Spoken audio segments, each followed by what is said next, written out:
wibawa niku gedhe pengaring bawane seneng guyub kawulane ning aja mung karana diwedeni sesaged-saged wibawanipun panjenengan menika dipun tresnani kaliyan kawula ing garing alam. Terus Mas lajeng pripun Mas? Tapi kalih dadosa Narendra wicaksana. Wicaksana niku napa wicaksana? Dadi ratu sing adil. Adil niku pripun Mas? Adil niku boten benten-bentenaken.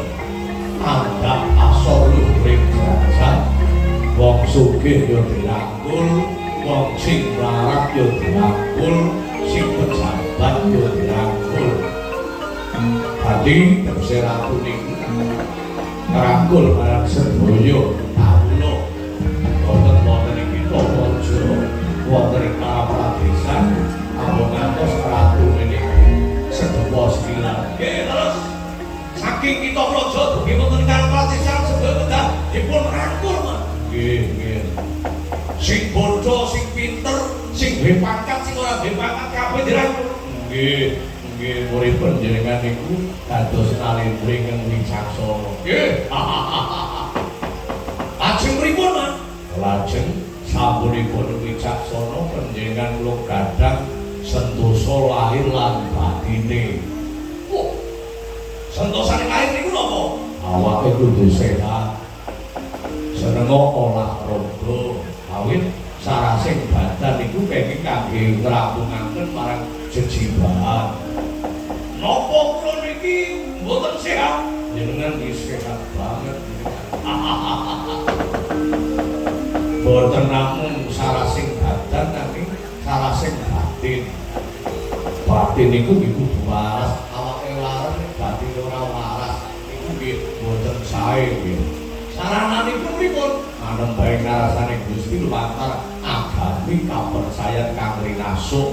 Agama niku napa? Sing kangge srana nuntun marang menungso ben urip ana ngalam donya slamet, ana ngalami kelanggengan nggih slamet. Nggih, mangkene kober, Mas. Nggih. Sinau nggih. Nggih. Kumpul tetek padasan lho, Mas. Nggih.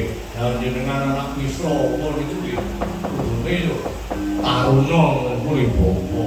Terus pungkasanipun panjenengan dados Narendra wonten ngalem niku saged dados Narendra ingkang netepi marang pengendikan ingkang sampun kawedhar.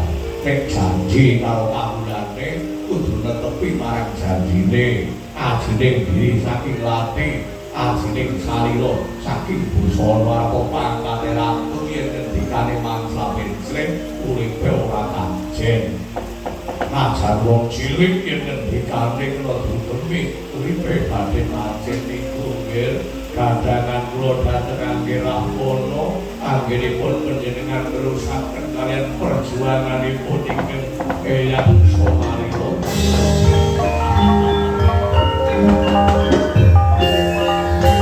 Ning enten sing ganjel ora sing bawanipun.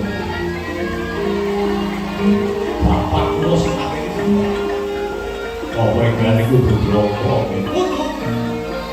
Yen panjenengan menika tresna kaliyan rahwana. Mungkin bakal kemawon. Katen pikir ingkang merjaya ten neraka menika. Kita sing akan berkalipun panjenengan sejen biyu. Sejen nggih.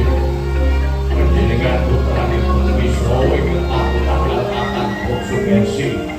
Ingkang merjaya Rama menika kapan salipun kawan wisana pantang kaliyan Dewi Kawati Narendra ing kaya apa jejuluk Prabu Balamantawi Balaraja. Katen ben wong tuwa saged maji jwanduk. Priya kula